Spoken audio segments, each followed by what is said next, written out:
So if you're a distance runner having low back pain, one of the things you got to watch out for is this a stress fracture? I know nobody wants to hear that, but that's one of the things that we need to watch for in the hip as well as in the back.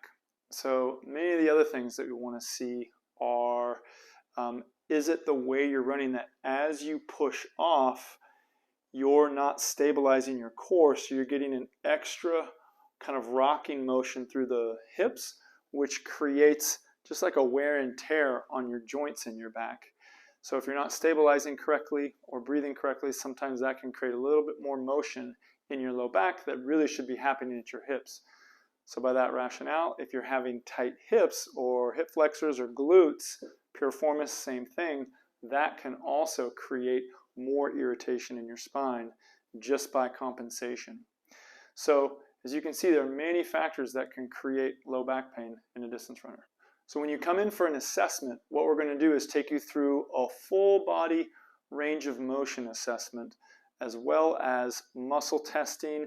We'll take you through a McKinsey evaluation, which is of trying to figure out what's called a directional preference, which is a series of movements that will help you help yourself. Additionally, of course, we're ruling out stress fracture and so forth, so we may do some imaging. But ultimately, we're trying to figure out what's tight, what's weak, and what to do about it. So with that really clear diagnosis, then we can develop a treatment plan that will typically include soft tissue work, so massage, chiropractic manipulation, adjusting, and rehab that focuses on loosening what's tight and strengthening what's weak. Improving your overall movement patterns, so basically, how do you sit? How do you stand? How do you run? And do any of those cause excessive stress in your low back? So we will look at all of that, put that together, and create a treatment plan customized to you.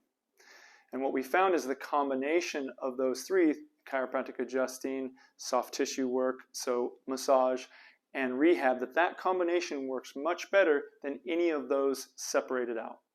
So if you'd like help getting back to running as soon as possible and figuring out how to stay healthy, give us a call. We'd love to help.